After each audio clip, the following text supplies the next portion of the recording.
Operation बुनियादी मजबूत की बात जो है वो पाकिस्तान पहला यौम आज़ादी मनाने जा रहा है, जश्न आज़ादी मनाने जा रहा है। क्या जज्बात हैं? दूसरी जानिब कुछ शर्त पसंद अनासिर ने 14 अगस्त को एहतजाज की भी कॉल दी है, इसके बारे में भी बताइए। देखिए, मैं I don't want to be partisan here, लेकिन मेरा कुछ दिनों के बारे में, कुछ दिनों की हुर्मत के बारे में मेरा बड़ा जज्बाती लगाव है।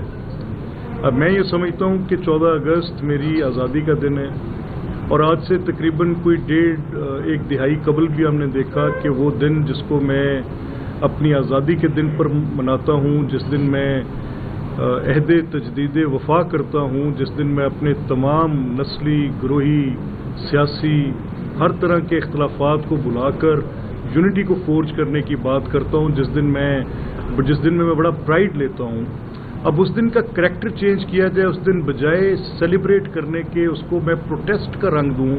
तो मैंने कोशिश की कि मैं पूरी दुनिया में देखूँ, शायद कभी ऐसा कहीं हुआ हो कि जिस दिन उनकी नेशनल डे है, जो उनका कौमी दिन है, जो उनकी आज़ादी का दिन है, हर in comity of nations everybody has that. तो मैंने देखा ऐसा कभी हुआ नहीं कभी।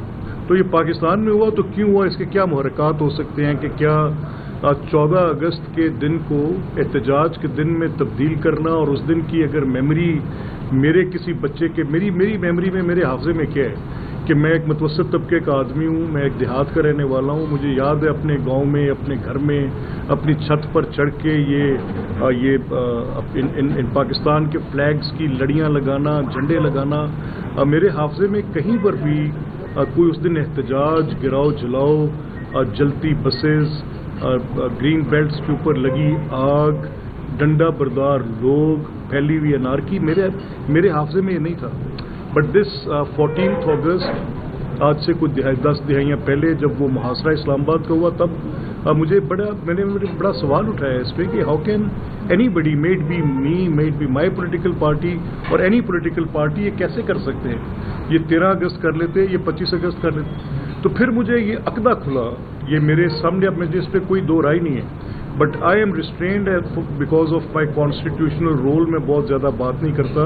ये तो जिन लोगों को सवाल उठाना चाहिए, जिन एकेडेमिया को ये सवाल उठाना चाहिए कि प्रोग्रेसिवनेस के नीचे नेशनलिज्म ना दबा दें, अपनी बात करें, देखें, सवाल उठाएं।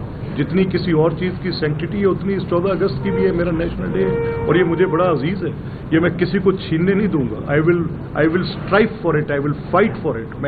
मैं कमिटेड हूँ, और मुझे पता है कि जो मैं बात कह रहा हूँ ये मैं करोड़ों लोगों की तर्जमानी करते हुए कह रहा हूँ कि मुझसे मेरे कौमी वकार का दिन न छीनें, और इसको एहतजाज के रंग का दिन न बनाएं। अच्छा मलिक साहब, भारत के एक दिफाई जजिया निगार ने कल एक इंकशाफ किया है कि बहुत सारे ऐसे इलाके हैं जो भारत के हैं जिस पे पाकिस्तान ने अपना कंट्रोल संभाल लिया, और 2 से 3 रोज में अब पाकिस्तान क्या नया नक्शा जारी करेगा? कैसी कुछ खुशखबरी आने वाली है? देखिए, मेरा ये ख्याल है कि this is all absurdity, this is all nonsense. ये जिम्मेदार नेशंस हैं, they are nuclear nations, they are equipped with so much military skill के ये मिनट्स के अंदर, कुछ चंद लम्हों के अंदर ये पूरी वो अपनी इनकी सुपीरियर एयर स्पेसेस हैं, इनके पास कॉम्बैट फाइटिंग है। कैसे हो सकता है? मेरा ख्याल है restrain is the order of the day, restrain is the word. उन्होंने ये मुहमजई करके देखी, इस पर उनके दांत खट्टे हुए।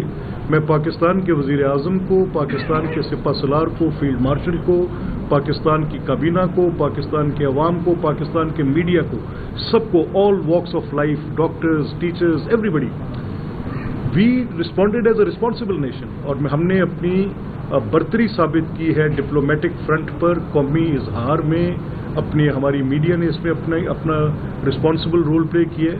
और मैं ये समझता हूँ कि ये जो कुछ भी कहा जा रहा है ये मुनासिब नहीं है, और इसको अगर खुद नहीं रोकेंगे तो हम रोकना जानते हैं।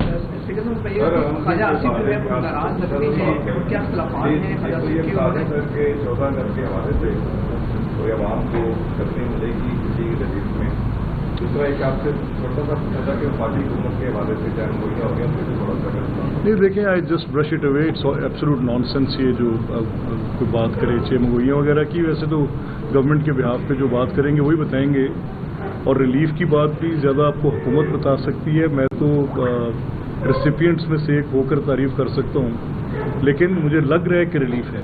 मैं एक्चुअल डिटेल्स का कॉग्निजेंट नहीं हूँ, लेकिन मुझे मैक्रो स्टेबिलिटी नज़र आ रही है।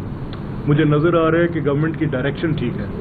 मुझे नज़र ये आ रहा है कि वो जो डिफ़ॉल्ट की बातचीत चल रही थी, आज ब्लूमबर्ग लिख रहा है मेरे बारे में, बड़ा अच्छा लिख रहा है। और आज वो जो डिफ़ॉल्ट की एक बात थी कि पीडीएम गवर्नमेंट आने से पहले हम डिफ़ॉल्ट कर गए, हम अपने ऑयल बिल्स में पीछे चले गए हैं, आज मुझे लग रहा है कि वो सारी बातें कुछ किस्सा परिना हुई। आज इकॉनमी बूस्ट भी कर रही है, ये जो ग्रोथ है जीडीपी रेशियो ये बेहतर नज़र आ रही है, स्टेबिलिटी का फैक्टर नज़र आ रहा है। ये सारी चीज़ें मैं देख रहा हूँ, मेरे सामने आईएमएफ के जो एग्रीमेंट्स थे वो फुलफिल हो रहे हैं और उसकी दुनिया तारीफ कर रही है कि पाकिस्तान प्रोग्रेस कर रहा है। हमारे taxman they are working very good, वो बड़े अच्छे कलेक्शन मॉडल्स पर चले गए हैं। हमारी बेहतरी नज़र आ रही है रेवेन्यू रिसीट्स में भी, और बेहतरी नज़र आ रही है हमारे गवर्नमेंट के पूरे जो, लेकिन बात इस पर हुकूमत कर सकती है। मैं तो एक ऑब्जर्वर के तौर पे बता रहा हूँ कि मुझे बेहतर नज़र आ रहा है। जो आपने बात की, तो ये सारे वो बुनियादी अवामिल हैं जिनकी बुनियाद पर रिलीफ ट्रांसलेट होते हैं जब इकॉनमी काम कर रही होती है। बदकिस्मती से 2018 से लेके 2021 तक इकॉनमी नोज डाउन गई। उसमें कई फैक्टर्स हो सकते हैं। I do give this concession कि कोरोना भी था, इनएबिलिटी ऑफ दैट गवर्नमेंट भी हो सकती है, लोगों का रुझान जो था वो सिर्फ पकड़ धकड़ पे और मुंतकिस मजाजी पर था। ये सारी बातें हो सकती हैं, लेकिन in a contrast parallel if I draw, I can see that Shahbaz साहब government is working very well और रिलीफ भी ज़रूर मिलेगी। जहाँ तक आपने ख्वाजा आसिफ साहब की बात की, वो मेरे बड़े ही मोहतरम हैं, मेरे बुज़ुर्ग हैं, और मैं तो एज ऑनेस्टली स्पीकिंग मेरी तो जब मैं जो फेडरल कैबिनेट में शहबाज साहब ने अपने साथ लिया तो मैंने उन्हें कहा कि मुझे ख्वाजा आसिफ के साथ छोड़ दें ताकि मैं अपनी अप्रेंटिसशिप उनके साथ करूं। तो there must be a very valid reason जो उन्होंने कहा है। आई डोंट नो कि पूरी वजह क्या है, बात क्या है, मेरी उनसे बात नहीं हुई।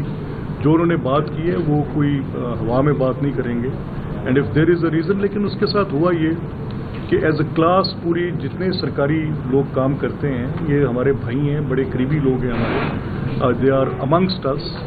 तो एज अ होल ये कह देना कि ये डॉक्टर्स या पॉलिटिशियंस या पुलिस या मीडिया मैन सही काम नहीं कर रहे, तो ये मैं समझता हूँ कि ख्वाजा साहब ने थोड़ी सी जो बात की है शायद कि मिसकंस्ट्रू ना होगी, वैसे वो बड़े मोहतात आदमी। Thank you. सवाल ले लें कि कोई भी मुल्क जब अपनी जो है कौमी दिन मनाता है तो जो अपने फाउंडर्स हैं उनको प्रायोरिटी देता है, लेकिन इस साल देखने में ये आ रहा है कि जितनी भी होर्डिंग लग रही हैं, जितने भी इश्तिहारात लग रहे हैं, उसमें हमें सियासी पोलिटिकल जो लीडरशिप है वो तो नज़र आती है, लेकिन कायदे आज़म और इलामा इकबाल की तस्वीरें गायब है। इसमें क्या होगा? अभी रिसेंट पास्ट में 10 मई को जो जिम्मेदारी का मुजाहरा किया और जो हमारी मीडिया ने जिम्मेदारी का मुजाहरा किया और जो पूरी आपके सामने ये इस 10 दिन की कहानी आपके सामने है, और मैं ये समझता हूँ कि हिंदुस्तान को अपना उस एक वाक़ये से अब रिस्ट्रेन पर जाना चाहिए। हिंदुस्तान को जिम्मेदारी का मुजाहरा करना चाहिए। हिंदुस्तान को हजीमत उठानी पड़ेगी अगर मिलिटरीली होगी, और मैं समझता हूँ डिप्लोमेटिकली भी दुनिया में जिस मौक़िफ़ को ज़्यादा सराहा गया, जिसको ज़्यादा माना गया, जिस पर बहुत सारे ममालिक ने उसकी हमायत भी की, वो पाकिस्तान का मौक़िफ़ था। जब आपने कह दिया कि हम कैसे हो सकते हैं कि हम किसी मुल्क के अंदर कोई टेररिज्म को इन्फिल्ट्रेट करें और किसी तरह से हम वहाँ पर कुछ दहशतगर्दी का बाइस बने, हम तो खुद इसके हिट हैं। और क्या वो नॉन स्टेट एक्टर्स जो हिंदुस्तान में या पाकिस्तान में या यूनाइटेड स्टेट्स में या यूनाइटेड किंगडम में या यूरोप में, क्या इन लोगों की कोई नेशनैलिटी होती है? ये तो टेररिस्ट हैं और ये ग्लोबल टेररिस्ट हैं। ये दुनिया में मेरे मुल्क के अंदर कम से कम 1 लाख से ज़्यादा दहशतगर्दी के विक्टिम्स हैं। हमने अपनी अफवाज की कुर्बानी दी है, शहरियों की कुर्बानी दी है, छोटे मासूम बच्चों की कुर्बानियां दी हैं, और हमने इस दहशतगर्दी की अफरीद का मुकाबला किया। We fought this terror. हमने किसी मुल्क पर इल्ज़ाम नहीं लगाया, किसी हॉस्टाइल एजेंसी पर इल्ज़ाम। We have a credible evidence. हमें पता है कि जो नॉन स्टेट एक्टर्स होते हैं किसी न किसी हॉस्टाइल एजेंसी के पेरोल पर जाते हैं। हमने बताया इस दफ़ा बलूचिस्तान के अंदर हमने लोगों को पकड़ा, झेलम में हमने लोगों को पकड़ा, वो ट्रेन स्टेशन पे पकड़े गए लोग, और फिर कुछ ऐसे यहाँ पर नाकबत अंदेश पाकिस्तान के अंदर मौजूद वो लोग जो पाकिस्तान की बुनियादें हिलाना चाहते हैं। हर जगह पर ऐसे लोग होते हैं। तो हमने उनके जो डायरेक्ट लिंक्स थे with intelligence agencies of hostile countries उनके साथ साबित किए।